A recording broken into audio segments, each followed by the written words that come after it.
સાલું આજકાલ જેવી બાબતમાં ફ્રોડ બને છે.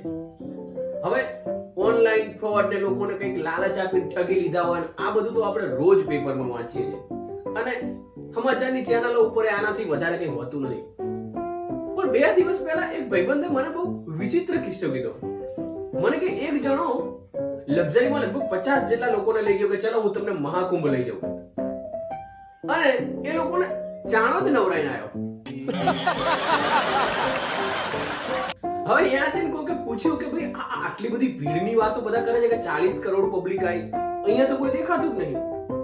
અરે કે તમને ના ખબર પડે, હું તમને ગંગાના એવા કિનારે લઈને આવ્યો છું જ્યાં બિલકુલ ભીડ ઓછી હોય.